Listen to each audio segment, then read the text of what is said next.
Hello everyone, it's Leon here, and I'm joined by David Houghton of Games Radar. Is it Houghton or Houghton? It's Houghton. Houghton, sorry, yes. Option door number 3. Anyway, of Games Radar, who has played the latest build of Wolfenstein. I played an old build a little while ago, I loved it. You've now played 3 new levels. Yes, comprised maybe the first 2 or 3 hours, the prologue and the first chunk in the kind of later 60s section. So what are we seeing here? This is fairly arty for... Yeah, it is rather. The storytelling is actually really good in this game, despite being so graphically excessive in all ways. Effectively, at this point, you're past the World War II prologue, you've taken a head injury, you're waking up in an asylum. You've no idea how long you've been there, you're in a quite dreamlike state. Yeah. Towards the end of that sequence, Nazis burst in, they're clearly taking patients to nefarious experiments on.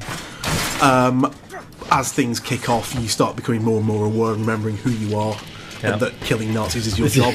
And then you suddenly kill a Nazi on instinct, and it is on. It's on, yeah.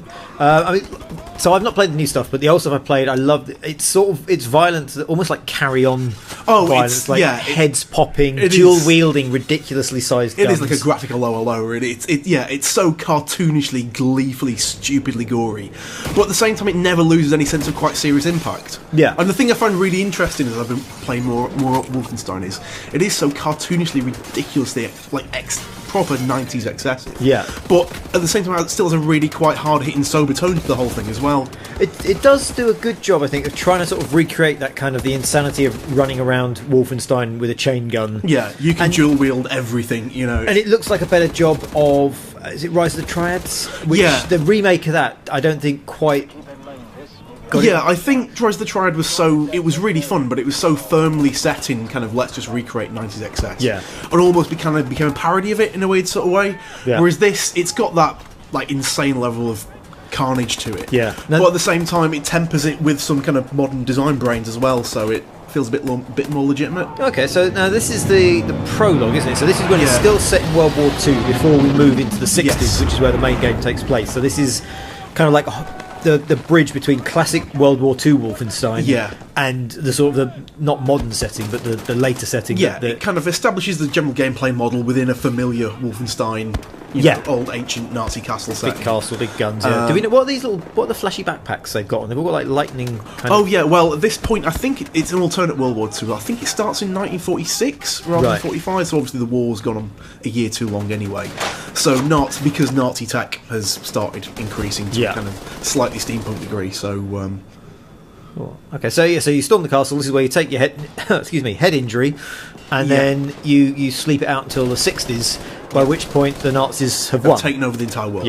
It's not even, there's not even a resistance. You're told early on, like, he wakes up with like, where's the resistance? Like, there isn't a resistance. They've literally won. You know, it's the world are Nazis now. And there's that lovely trailer, isn't it, showing Nazis in all the key sort of moments of history, like the World War II kiss, the Nazis landing on the moon. Yeah, exactly. There's a great line, I'm going to have to bleep this out, but there's a great line when you go to the museum celebrating all the Nazis' kind of achievements, and one of them which is landing on the moon, and Blastovich kind of goes, "F you, moon," and shoots the moon. It's like it's strange that it keeps that sort of really cartoonish tone, but at the same time feel, you know, the dramatic stuff really kind of hits quite hard as well. Yeah, because as much as, you know, the Nazis haven't taken over the world, it's a stock kind of alternate universe cliche, but his process of realisation of what the world's like for a few levels after that is actually really quite affecting.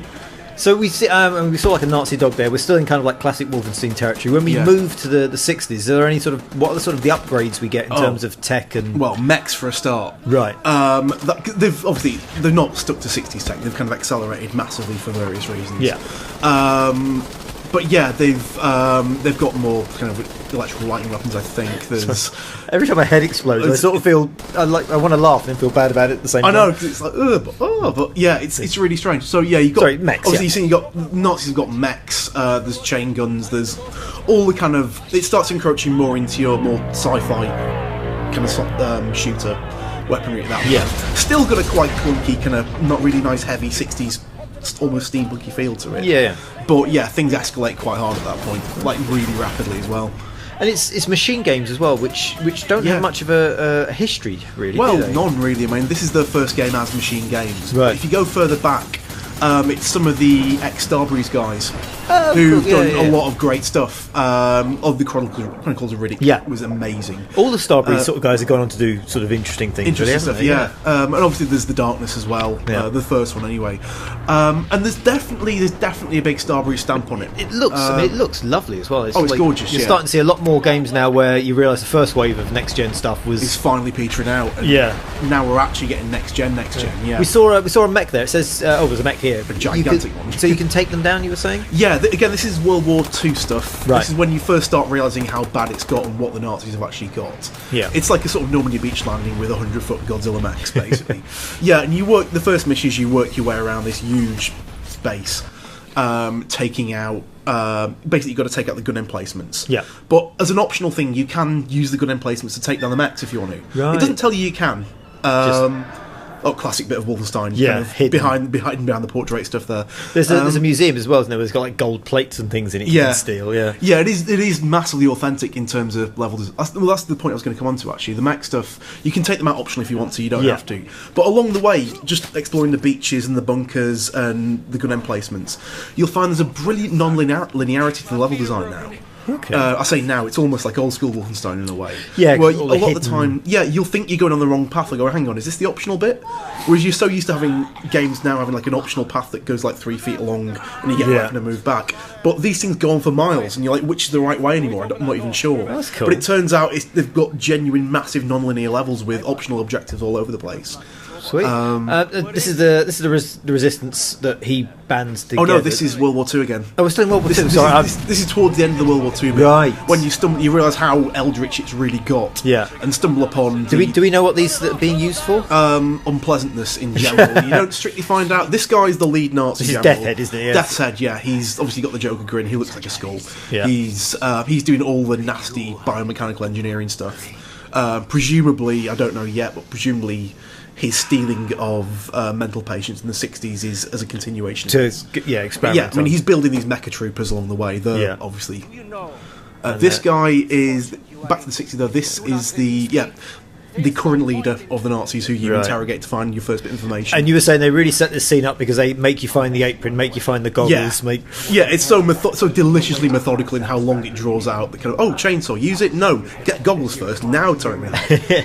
But I mean, I really like what I've seen so far. You think the good stuff? The new stuff's good. It's ballsy. It's ridiculous, but it's really smart as well. Brilliant. Thank you very much.